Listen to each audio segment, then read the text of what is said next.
Hello everybody out there watching on YouTube, and welcome to the second event of Daytona Speedweek for Season 6 of the NNSCRA Marvel Studios Cup Series. I'm Levi McIntyre, the voice of the NNSCRA Marvel Studios Cup Series, here to welcome you to Daytona 500 qualifying. 20 minutes, 40 drivers going at it for the top two spots in the field for the Daytona 500 this Thursday. Now, of course, keep in mind, regardless if you start on the front row, you also have to make it through the Gatorade duels tomorrow to keep your starting spot in the top two. So, while we are determining the front row here, it doesn't necessarily mean it's a guarantee you get to stay up at the front for the start of the Daytona 500, because if you are forced out of the Gatorade duels tomorrow, starting on the pole or second in the Daytona 500, then you would have to surrender your starting spot and start in the back. So, we're going to be ready for some interesting things here in the next couple of days leading into the biggest race of the season, the opening race of the season, the Daytona 500. So, how this is going to work, all 40 drivers are going to be going on track at random times, trying to put as much laps as they can in order to get the fastest lap possible, and there could be packs we could see throughout this session to see who will get the start in the top two. But let's actually take a look at this season's entry list, as I haven't done that yet. So Trent Dunham running the number 1 Trent the Hedgie Chevy for Sega Motorsports. Dylan Young in the 2 car for Young Motorsports. In fact, he is the owner of that team. Michael Norman, first time he's been in a series on this channel in a couple of years, making his debut in the Marvel Studios Cup Series for his own team, Michael Norman Motorsports. DJ Curtis in the number 4 car for Curtis McIntyre Racing. Melissa Alexander, a newcomer to this series. She's going to be driving for Average Joe Enterprises. Cole Deaver running the number 8 car for Michael Norman Motorsports. Johnny Gardner returns to the Marvel Studios Cup Series, but for a co-owned team of Evans Gardner Motorsports in that number 9 car. Phil Parker returns to the series in the 00 for Curtis McIntyre Racing. Jessica Sheldon once again in the 02 for Retro Racing Enterprises. Charles Sanford in the 03 for Retro Racing Enterprises. Rafael LeDuc in the 09 for Retro Racing Enterprises. Joshua Sekuli in the 10 car for Curtis McIntyre Racing. Zachary Fitzwater in the number 12 now for Young Motorsports. Matt McIntyre in the 4, the co-owner with DJ Curtis for Curtis McIntyre Racing. Tim Fiegel in the number 15 for Sega Motorsports. Cole Baker, another rookie this season, running for Baker Baskinger Racing, co-owner for that team. And up next is his teammate in the 19, Carson Gum, for Baker Baskinger Racing. Same with Emmanuel Hartnett in the 20 for Baker Baskinger Racing. Benjamin Miles in the number 22 for Young Motorsports. Joey Parkhill, another newcomer in the 26 for Average Joe Enterprises. And in fact, he and Melissa Alexander are actually a married couple, so they're coming into this series together, which is quite interesting. Dylan Poteet in the number 31 for Tweenix Racing. Jonathan Zorlin in the 41 for Curtis McIntyre Racing. Kyle Matthews in the 42 for Retro Racing Enterprises. Joshua Collard in the 43 for JR Empire Motorsports. Cody Lamas in the number 48 for Backmarker Motorsports, as I actually forgot to mention that with the Bud Shootout yesterday. And then as we go further down the list, James McLeod in the 51 for Tweenix Racing. Jake Baskinger in the 54 for Baker Baskinger Racing. Jake Rogers for JR Empire Motorsports. Anthony McCrory for Backmarker Motorsports in the 61. Bradley Zorgdrager, another newcomer running for his own team of Banger Racing. James Qualls in the 70 for Retro Racing Enterprises. James Shelley in the 71 for Backmarker Motorsports. Jordan Forbes, another newcomer running for Kamikaze Racing. And speaking of Kamikaze, there he is in the 78, Dylan Jacobs, a.k.a. Kamikaze Games, for Kamikaze Racing. Chris Dollarton in the 83 for Backmarker Motorsports. Jay Jefferson in the 87 for Kamikaze Racing. Rob Evans, another rookie this season, but co-owning with Johnny Gardner for Evans Gardner Motorsports. Logan Bradley in the 90, another newcomer, running for Average Joe Enterprises. Seth Cole, the owner of Backmarker Motorsports in the 98. And then Caleb Kilburn, another newcomer, running for Average Joe Enterprises. So that is this season's entry list. Ladies and gentlemen, let's actually get qualifying underway. As we await first car to pull out onto the racetrack. It's a red car, and I'm not entirely sure as to who that is. We're about to find out. I think that is Tim Fiegel, and yes, it is Tim Fiegel, and he's actually followed by James Qualls. So Tim Fiegel, last season, had a rather tumultuous season. He started off very strong, got a win, but then struggled throughout the second half and ended up finishing 35th in the point standings. He's definitely looking to rebound here in Season 6. James Qualls, kind of the same situation, did get a victory, but was marred back to 33rd in points after an inconsistent season. So he's definitely looking forward to a new, fresh start here in Season 6. And in fact, running a brand new paint scheme, the Castrol GTX number 70 car that he made himself. As I'm trying to find the next person on the racetrack. And I believe next up, there is Bradley Zorgdragger from Toronto, Canada, in fact, and is actually a good friend of mine who is a part of Banger TV on YouTube and is a writer for Exclaim Magazine in Canada, which is a music magazine. I asked him if he wanted to hop aboard here in this series, and he said no doubt, especially after I made this car for him, which is a Dying Fetus Chevy, because Dying Fetus is one of his favorite bands, and to be honest, they're quite good, so there you go. There is Anthony McCrory. Now, Anthony McCrory last season was pretty much almost a non-factor. 29th in points, 2 top 5s and 5 top 10s. So he's definitely looking to try and get a victory here in Season 6. Could it be in the Daytona 500? We shall see.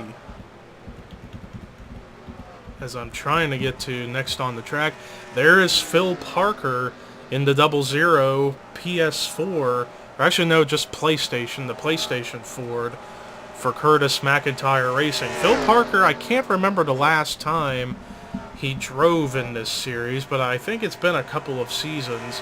He's definitely looking forward to a fresh new beginning here with a brand new team. Then we got James McLeod in the 51. Now, James McLeod last season had a pretty solid year. Finished 6th in the point standings, got a win, 5 top 5s, 12 top 10s, and tied for the most poles last season of 3 with Jay Jefferson. So he definitely knows how to qualify, but can he back that up this season? Cole Baker, there he is in the number 18 Quaker State Toyota, co-owner of Baker Baskinger Racing. Now, Cole Baker's been a big name in other series. He's just not been a part of anything on this channel until now. We shall see what Baker has in store for everyone here in this series. Right behind him is Melissa Alexander, one of my best friends through Twitter, and she's practically like the sister I wish I had, running the Zev Bellringer number 6 Ford, and that's because she is a big fan of Zev Bellringer just like me, so hence why that's her paint scheme. Right behind this is Cody Lamas running the Florida Panthers scheme this season, running for Backmarker Motorsports. Last season, despite getting 2 wins, he had a very, very rough season in Season 5, finishing 32nd in points. He knows how to win races. It's just been a matter of staying consistent has been his issue. Right behind him is DJ Curtis in the number 4 Best Buy scheme. DJ Curtis last season, 19th in points, did get a victory and had some respectable stats, But the reason why he couldn't make the chase last season was because he got marred by having finishes in the bottom 5, in which, remember, if you finish in the bottom 5, you don't get any points. So he had quite a few bad finishes last season that marred him back pretty far in the point standings compared to where he could have been.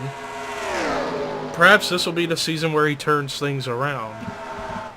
Right behind him is Joey Parkhill in the number 26 Zev Bellringer Ford. And like I said, he is the husband of Melissa Alexander, and he's a big Zev Bellringer fan as well, and has an interest in video games, hence why he's a part of this, plus another one of my best friends here online.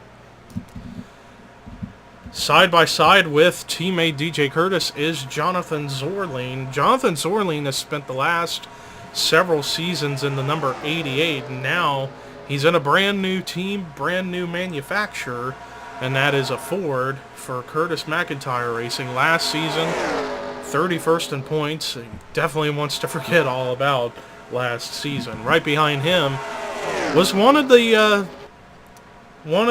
most favorable drivers for the championship last season, Jake Rogers.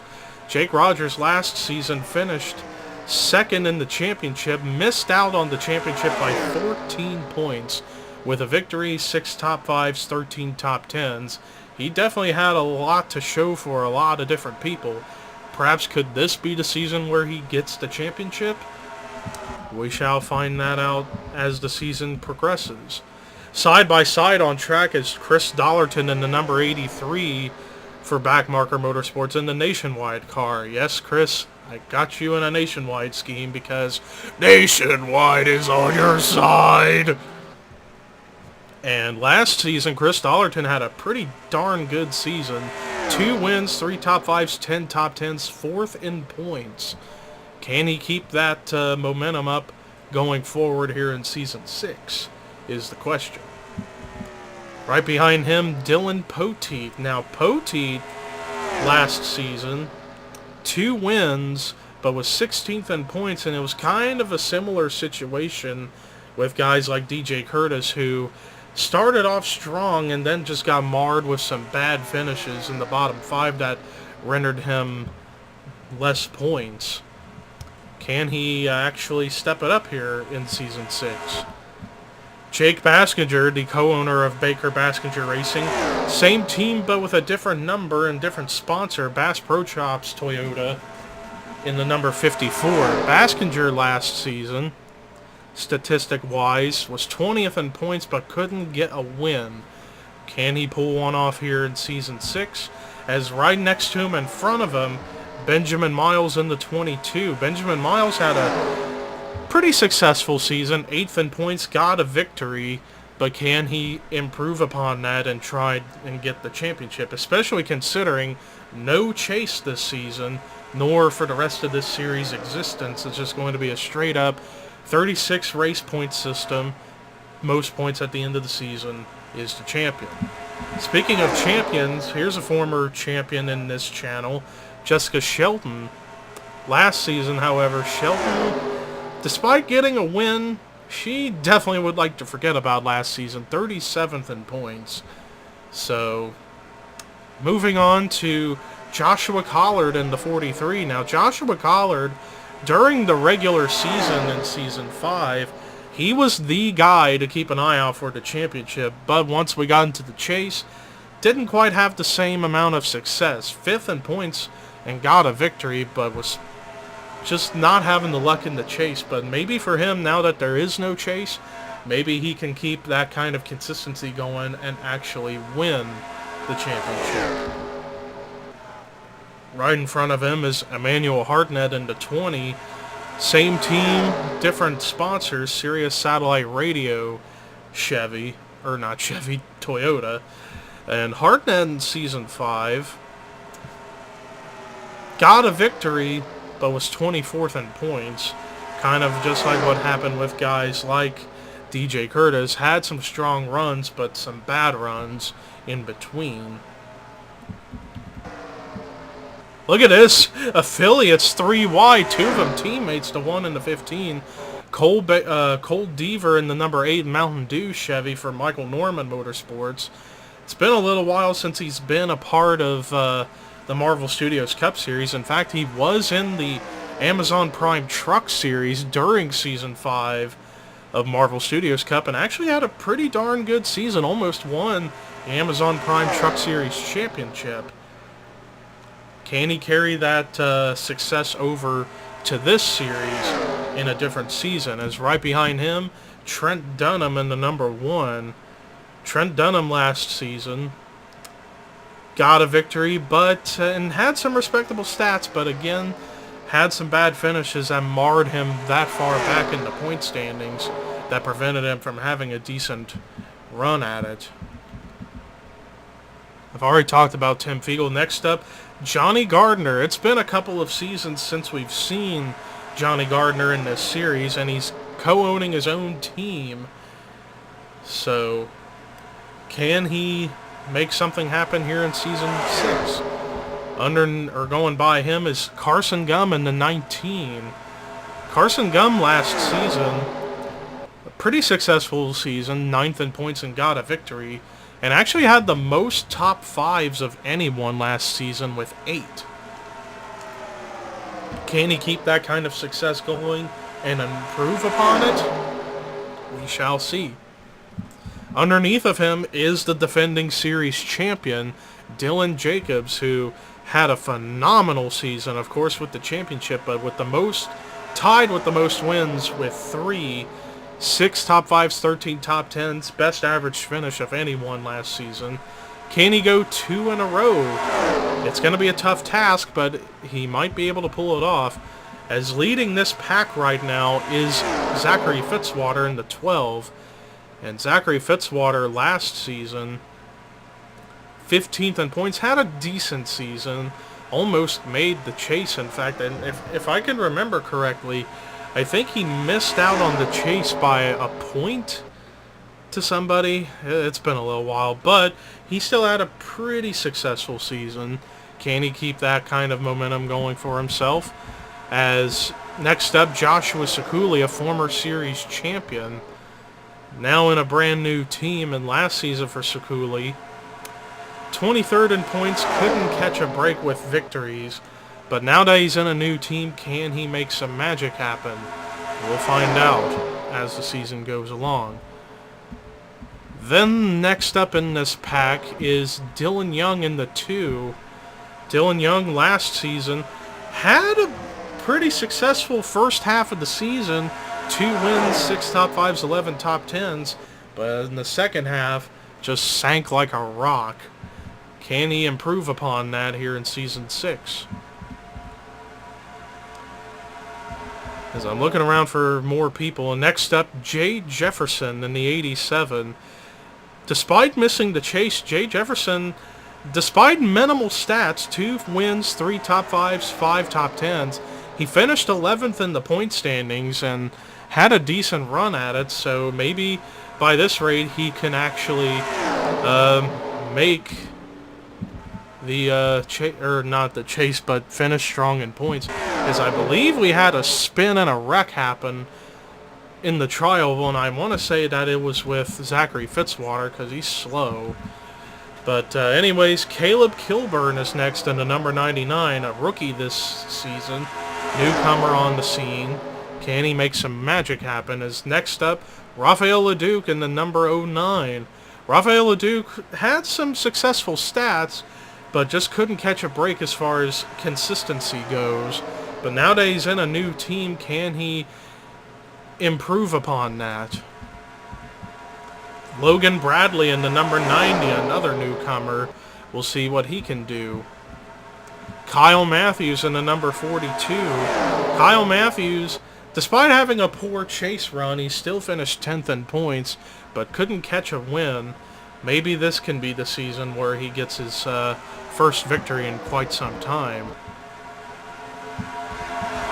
And there is one of the legends of offline racing, and that is Michael Norman, though a rookie in this series, because he hasn't been a part of any series on this channel in a couple of years, but he's back, and he has that NXT scheme that's been legendary for that guy, so we'll see if he can keep the magic of that sponsor going over in this series. Next up, Jordan Forbes, who is a rookie in this series, but has been successful in other leagues, such as Cheez-It Cup Series, Mountain Dew Code Red Series, Twisted Tea Truck Series, etc. But now that he's here in one of the big leagues, Marvel Studios Cup, we'll see if he can make magic happen and get his first win this season and of his career. Then behind him is Matt McIntyre in the number 14 Monster Energy Ford for Curtis McIntyre Racing. Last season, Matt McIntyre, 2 wins. He actually started off the season, if I can recall, he won 2 races in a row at the beginning of Season 5, and then after that he just was a non-factor. But can he step up his consistency here in Season 6? Next up, Charles Sanford. Now, short, sweet, to the point, Charles Sanford wants to forget about Season 5. He was dead last in points. Definitely wants to forget about that. Looking around for anyone else I haven't highlighted yet, and I think that is everybody. Double checking here to see if I have missed anybody. I don't think I have. I think I have covered everyone.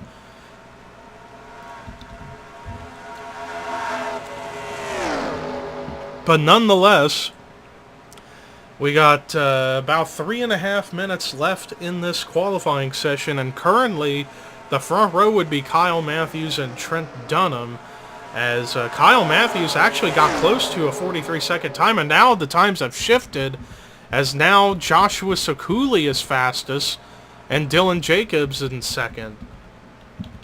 Oh yeah, actually I forgot about James Shelley. I haven't seen him on track at all, and James Shelley last season broke through and got a win, but still got 22nd in points, so there was that little issue and that little conundrum. Let me see where, there they are. A 3-car draft between Sakuli, Jacobs, and Dunham, and it's paid off for the 10 and the 78, as they are currently the front row right now. Let's see the lap time here.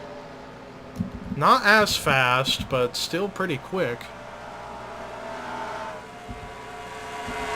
So right now, as it stands, with nearly 2.5 minutes left, Joshua Sakuli would be the pole sitter for the Daytona 500. Dylan Jacobs would start second. But remember, it's not a guarantee, because we got the Gatorade Duels tomorrow, and if either man wrecks and is out of the race, they would have to start in the back of the field. And then the front row or pole sitter or second place, depending on what happens, would start ahead of them and take their spot. Less than 2 minutes to go, and it's still Sakuli and Jacobs. And now they have caught a few other cars, so maybe we'll see faster times. I don't know. But you can see with how this draft is, with this new EXE, that they are able to go really, really fast, but for the most part keep it clean, despite having a spin happen earlier, and that I didn't see because I was trying to look back and forth between point standings from Season 5 to talk about the drivers who are back from Season 5 here this season.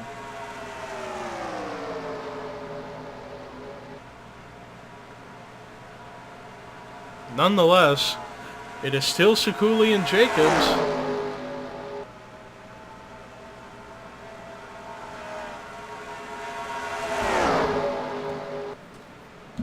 But as they're in this pack of cars, it's almost like as if when you're in a big pack like this, it's not really possible to run very fast lap times like a 40-second lap. In fact, the only way they can get fast laps is if they're in a tandem or in just a 3 or 4 car group, which is really, really interesting, to say the very least. 30 seconds left in the actual session, but then they're going to be given an additional time to complete any laps that they were running at that moment. And then after that will be a 30-second cooldown in which we'll have the official front row as well as lineups for the duels tomorrow to determine who's going to start where in the Daytona 500, as it's less than 10 seconds left in the official session before we get to the additional time. As these guys, it's going to be close. I don't think they're going to make it, however. But guys like Seth Cole and Jake Baskinger are going to have another shot. Same with this gigantic pack of cars we got. I want to say this is about 11 or 12 cars right here in this group. Led right now by, looks like Phil Parker as far as positioning goes in the pack, but not time-wise.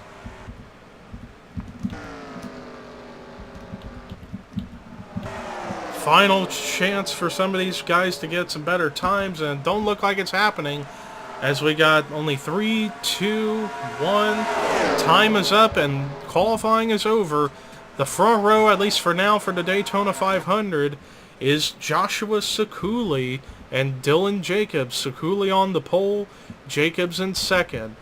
As there's the rest of the starting, or the rest of the results of qualifying.